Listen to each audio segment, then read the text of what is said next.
Baik, selamat datang untuk materi untuk tugas akhir 1. Kita mulai dengan pendahuluan di modul 1 dan kita akan melihat penjelasan terkait dengan overview perkuliahan ini bersama saya Eko Januari Wahyudi. Untuk tugas akhir dan tesis sebagai overview kita akan memberikan sedikit gambaran, yaitu merupakan bagian perjalanan akademik mahasiswa dalam mengkaji suatu permasalahan spesifik.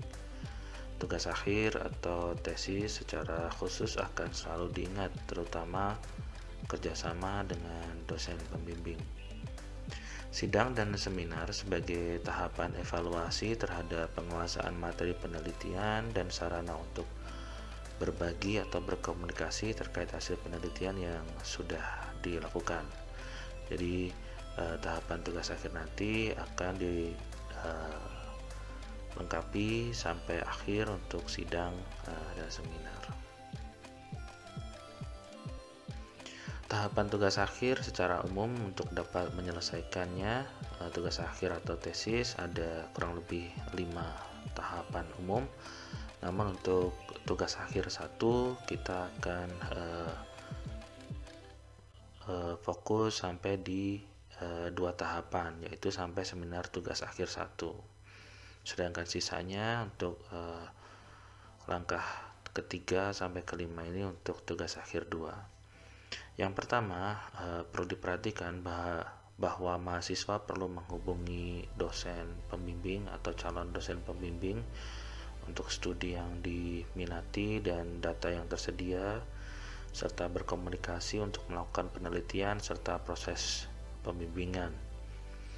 Nah, untuk itu mungkin diperlukan untuk mengisi formulir-formulir yang digunakan untuk kesepakatan dari awal sampai nanti akhir studi tugas akhirnya selesai. Nah, studi tugas akhir ini diharapkan sebelum PRS itu sudah mendapatkan kepastian, terutama yang sudah mengambil mata kuliah tugas akhir 1, sehingga nanti tidak berlarut-larut bahwa mata kuliah tersebut diambil tapi tidak melakukan penelitian. Itu nanti akan merugikan dari sisi waktu dan tidak efektif. Kemudian setelah melakukan penelitian serta proses bimbingan, kemudian sampai pada tahap nanti diputuskan apakah pembimbing menyetujui untuk dilaksanakan seminar atau tidak. Sampai disetujui, nanti akan diperlukan beberapa persyaratan untuk mengajukan itu, diajukan kepada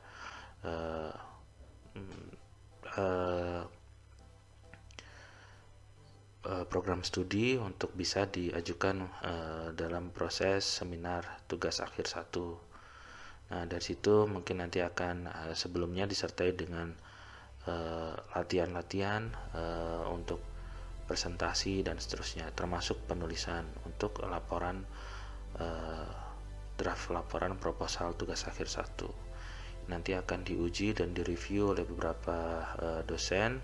Kemudian nanti akan bisa ditentukan apakah lanjut untuk studi tugas akhir 2 atau masih perlu ada perbaikan.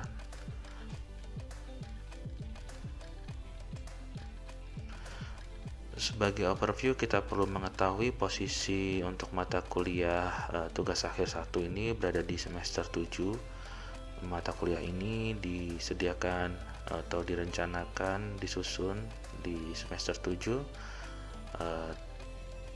untuk melihat atau membantu mahasiswa di dalam perencanaan studinya supaya tidak terfokuskan hanya di semester 8.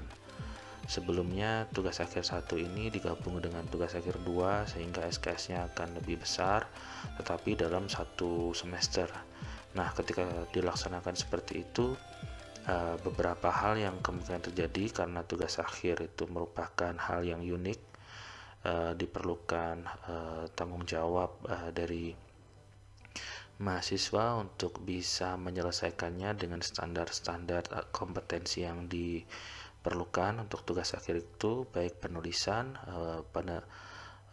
presentasi dan juga hasil penelitian yang sudah diarahkan oleh pembimbing. Nah, di situ bedanya dengan mata kuliah yang lain yang biasanya dibatasi oleh waktu studi dan juga ada jadwal ujian, baik itu UTS atau UAS. Maka biasanya untuk mata kuliah yang lain cenderung terjadwal untuk selesainya atau lulusnya, sedangkan tugas akhir ini diperlukan determinasi dan kerjasama antara mahasiswa dan juga dosen pembimbing. Jadi untuk semester 7 ketika sudah diambil ini diharapkan dilaksanakan bagian tugasnya, dan di akhir semester diharapkan bisa melakukan sidang tugas akhir 1 dan kemudian selanjutnya melaksanakan bagian tugas akhir 2. Dengan demikian dari rencana kurikulum untuk 8 semester bisa dipenuhi dengan baik sesuai jadwal atau tepat waktu. Berikut ini adalah beberapa data yang mungkin bisa kita lihat untuk melihat lulusan yang kita perhitungkan lulus tepat waktu, dalam artian sesuai dengan jadwal dari kurikulum, yaitu kita berusaha untuk lulus tahun keempat atau tepat waktu begitu. Misalkan angkatan 89, kalau misalkan lulus tepat waktu kurang lebih pada tahun 93, kemudian 90 pada tahun 94 dan seterusnya. Dari data ini kita bisa melihat, kalau saya plot grafiknya secara persentase, dari 20 tahun pertama ini untuk lulus tepat waktu kurang lebih mahasiswanya dari satu angkatan adalah kurang dari 30%. Kemudian beberapa waktu kemudian digunakan kurikulum untuk memberikan tugas akhir 1 dulu di semester 7 supaya di semester 8 tidak terkaget-kaget dengan jadwal yang sangat padat mungkin dan juga jadwal waktu yang pendek untuk studi tugas akhir yang dengan topik yang menarik, yang bagus, dan diperlukan kerja ekstra. Nah, kemudian kurang lebih untuk kelas tugas akhir 1 mulai dilaksanakan sebagai sosialisasi dan organisasi serta koordinasi dengan peserta kelas dan juga mahasiswa dimulai pada tahun 2014. Nah, untuk angkatan 2014. Jadi di sini bisa dilihat kalau kita bisa melihat datanya, persentase yang lulus tepat waktu ini cukup tinggi dibandingkan tahun-tahun sebelumnya, sedangkan tahun berikutnya ini datanya belum lengkap, saya dapatkan untuk tanggal 27 Agustus 2019. Jadi masih ada beberapa bulan untuk melihat data ini bisa lebih tinggi nilai persentasenya, dan kemudian diteruskan pelaksanaannya sampai saat ini untuk kelas tugas akhir 1.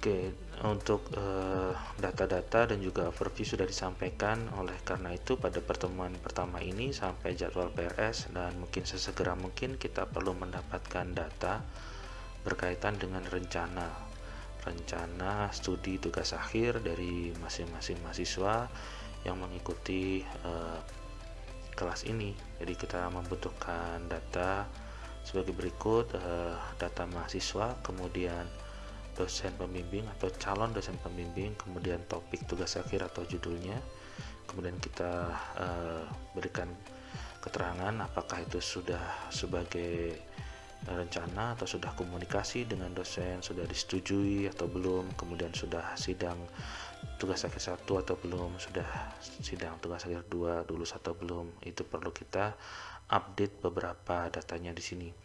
Nah, selama nanti pertemuan modul-modul selanjutnya kita akan memantau hal tersebut dan berkomunikasi. Mungkin ada perpindahan dosen pembimbing atau pergantian topik penelitian karena satu dan lain hal, mungkin nanti bisa juga dikomunikasikan. Demikian untuk modul 1. Ini perlu dilakukan untuk tugas yang pertama ini. dan diharapkan segera mungkin nanti akan dikumpulkan datanya dan kita bisa memulai berkomunikasi baik-baik dengan beberapa dosen calon pembimbingnya, sehingga nanti bisa lebih definitif atau lebih pasti untuk rencana studinya dan langkah-langkah yang dilakukan bisa lebih jelas. Demikian untuk modul 1. Terima kasih atas perhatiannya, semoga bermanfaat. Kita tutup dan assalamualaikum warahmatullahi wabarakatuh.